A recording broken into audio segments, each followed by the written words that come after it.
আসসালামু আলাইকুম। এখন দেখবেন সংবাদ শিরোনাম। ত্রয়োদশ জাতীয় সংসদ নির্বাচন ও গণভোটের তফসিল চূড়ান্ত। আজ রাষ্ট্রপতির সাথে সাক্ষাৎ করে সন্ধ্যায় বা কাল ঘোষণা করবেন সিইসি।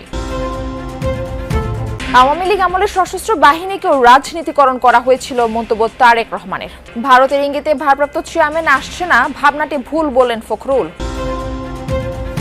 4 মাস ধরে কমছে পোশাক রফতানি, নানামুখী জটিলতার কথা বলছেন উদ্যোক্তারা।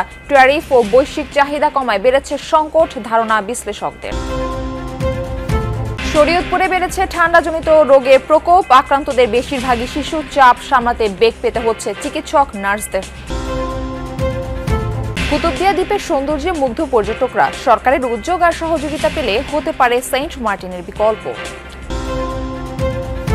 এতক্ষণ শুনছিলেন সংবাদ শিরোনাম, এখন দেখবেন বিস্তারিত। ত্রয়োদশ জাতীয় সংসদ নির্বাচন ও গণভোটের তফসিল চূড়ান্ত। আজ দুপুরে রাষ্ট্রপতির সাথে সাক্ষাৎ করে সন্ধ্যায় বা কাল ঘোষণা করবেন প্রধান নির্বাচন কমিশনার। এর আগে নির্বাচনে ম্যাজিস্ট্রেসির দায়িত্ব পালনের জন্য প্রধান বিচারপতির কাছে 300 জন বিচারক চেয়েছেন সিইসি। প্রধান বিচারপতি এ বিষয়ে সহযোগিতার আশ্বাস দিয়েছেন বলেও জানান তিনি। এএমএম নাসির উদ্দিন বলেন, নির্বাচনের ট্রেনে উঠে গেছে তার কমিশন। মঙ্গলবার দুপুরে প্রধান বিচারপতির সাথে সাক্ষাৎ শেষে এসব তথ্য জানান প্রধান নির্বাচন কমিশনার। সংসদ নির্বাচন ও গণভোটের তফসিল সামনে রেখে প্রধান বিচারপতি সৈয়দ রেফাত আহমেদের সাথে সাক্ষাৎ করেন প্রধান নির্বাচন কমিশনার এএমএম নাসির উদ্দিন। সেখানে ত্রয়োদশ সংসদ নির্বাচনে দায়িত্ব পালনের জন্য প্রধান বিচারপতির কাছে 300 জন বিচারক ও সুষ্ঠু নির্বাচনের লক্ষ্যে বিচার বিভাগের সহযোগিতা চান সিইসি। প্রধান বিচারপতিও নির্বাচন কমিশনকে সহযোগিতার আশ্বাস দিয়েছেন। বৈঠক শেষে সিইসি জানান, নির্বাচনী অনুসন্ধান কমিটির কাজ ত্বরান্বিত করতে প্রধান বিচারপতির কাছে অনুরোধ জানানো হয়েছে। এ ব্যাপারে প্রধান বিচারপতি যথাযথ ব্যবস্থা নেয়ার আশ্বাস দিয়েছেন বলেও জানান সিইসি। ইলেকট্রাল ইনকোয়ারি কমিটির যাতে ওনারা ডেপ্লয় করবেন আমাদের শিডিউল ঘোষণার সাথে সাথে এই কাজটা যাতে ত্বরান্বিত করেন উনি, সেটা ওনাকে একটু রিকোয়েস্ট করেছে। চলতি সপ্তাহেই তফসিল হয়ে যাবে বলেও জানান প্রধান নির্বাচন কমিশনার। যে লোকজন দেওয়ার কথা আছে, ডেভেলপমেন্ট আছে, ওই ব্যাপার বলতে ওনারা যথাযথ ব্যবস্থা নিচ্ছেন এবং নেবেন, কোনো অসুবিধা হবে না, এটা ইস্যুর করেছেন। আর কোনো মামলা নিয়ে কোনো আলাপ করেন না।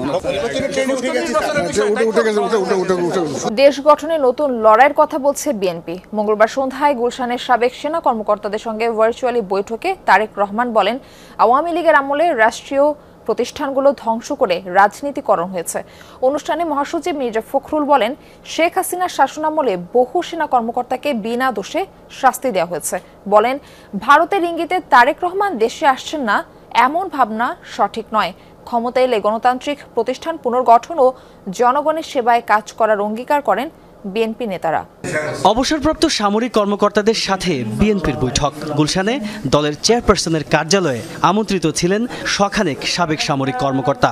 অনুষ্ঠান শুরু হয় অসুস্থ বিএনপি চেয়ারপারসন খালেদা জিয়ার জন্য দোয়া করে।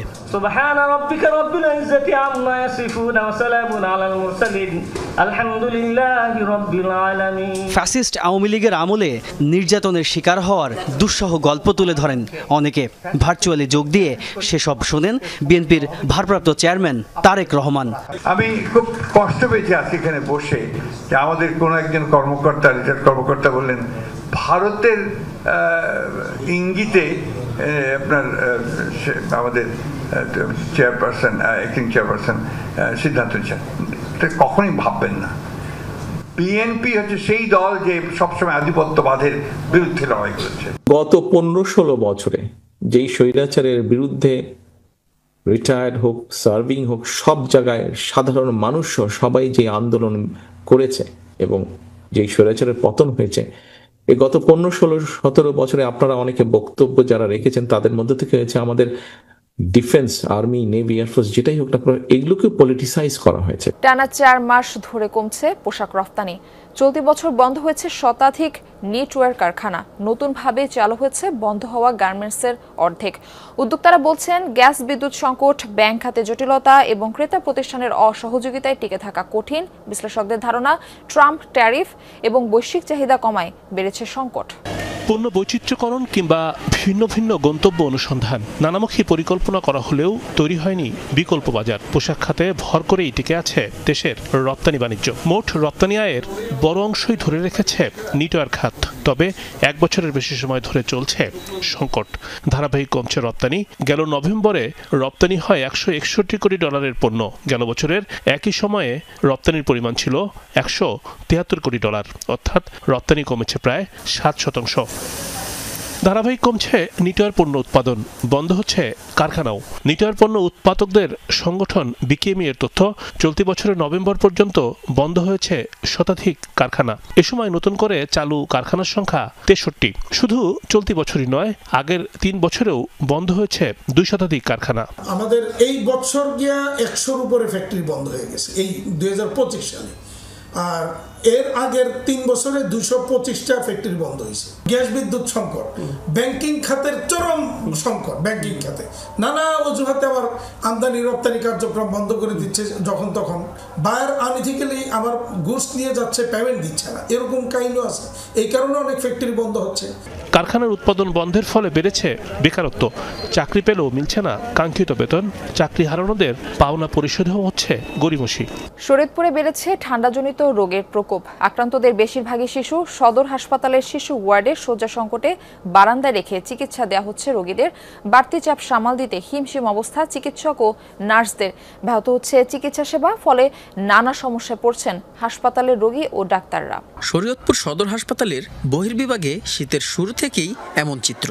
ঠান্ডাজনিত রোগে আক্রান্ত শিশুকে ডাক্তার দেখাতে সকাল থেকেই মায়েদের ভিড়। ওয়ার্ড ছাড়িয়ে বারান্দাতে রেখেও চলছে শিশুদের চিকিৎসা সেবা। 10 শয্যার শিশু ওয়ার্ডে রোগী ভর্তি কয়েক গুণ। শয্যা সংকটের পাশাপাশি অস্বাস্থ্যকর পরিবেশে ভোগান্তি পোহাতে হচ্ছে রোগী ও স্বজনদের। 4 দিন ধরে পেট ব্যথার বমি, বাজার থেকে আমরা স্বাভাবিক চিকিৎসা নিচ্ছি, এতে কাজ হয় না। আজকে সকালে হসপিটাল আসছি, আগে ঠান্ডা অনুভব করে বুকের মধ্যে শব্দ হয়। 4 দিন যাবত বাবুর ঠান্ডা কাশ, তো ডাক্তার দেখাইছি, ডাক্তার আমাদেরকে ভর্তি দিয়েছে। শিশু ডাক্তার দেখাইছি, দেখানোর পর সেই ডাক্তার বলছে সদর হাসপাতালে নিয়ে ভর্তি করতে। বুকে ইনফেকশন পাইছে, এখন তো বারান্দায় আছি, তো ঠান্ডার কারণে আরো সমস্যা হইতাছে। হাসপাতাল কর্তৃপক্ষের তথ্য বলছে গেল 1 সপ্তাহে চিকিৎসা নিয়েছে প্রায় 7000 রোগী, যাদের মধ্যে অধিকাংশই জ্বর, শ্বাসকষ্ট, ডায়রিয়া সহ ঠান্ডাজনিত নানা রোগে আক্রান্ত। বাড়তি চাপ সামাল দিতে হিমশিম অবস্থা চিকিৎসক ও নার্সদের। সমুদ্রপ্রেমীদের কাছে সাগর যতটা পছন্দের, তার তুলনায় বেশি পছন্দ ঢেউ পাড়ি দিয়ে সমুদ্রের বিশালতা উপভোগ। তাই শীত মৌসুমে পর্যটকরা মুখিয়ে থাকেন সাগর পাড়ি দিয়ে সেন্ট মার্টিনের বুকে সূর্যাস্ত দেখতে। সেই একই দৃশ্য দেখা যায় কক্সবাজারের আরও একটি দ্বীপ থেকে। অভিজ্ঞতা হবে সাগর পাড়ি দেওয়ারও। সেই দ্বীপটি কুতুবদিয়া। ভ্রমণ পিপাসুদের কাছে এই দ্বীপ হতে যাচ্ছে সেন্ট মার্টিনের বিকল্প। প্রয়োজন সরকারের উদ্যোগ ও সহযোগিতা। কুতুবদিয়া এই দ্বীপের সৌন্দর্য এরই মধ্যে মুগ্ধ করেছে পর্যটকদের। এক সময়কার অন্ধকার আলোহীন এই দ্বীপে এখন ঝলমল করে বিদ্যুতের আলো। পর্যটন সম্ভাবনাকে কাজে লাগাতে দ্বীপের ঐতিহ্যের নিদর্শন বাতিঘর ঘিরে নির্মাণ করা হচ্ছে দর্শনীয় নানা স্থাপনা। এরই মধ্যে আলোকায়ন, কফি হাউজের পাশাপাশি সাগরের বালিচর জুড়ে পর্যটকদের জন্য বসানো হয়েছে কিটকট চেয়ার। সাগর উপভোগ থেকে শুরু করে সাগরের বুকে সূর্যের হারিয়ে যাওয়ার পুরো দৃশ্যই এখান থেকে উপভোগ করতে পারছেন পর্যটকরা। বলছেন পরিকল্পিত উদ্যোগ গ্রহণে এই দ্বীপ হতে পারে সেন্ট মার্টিনের বিকল্প।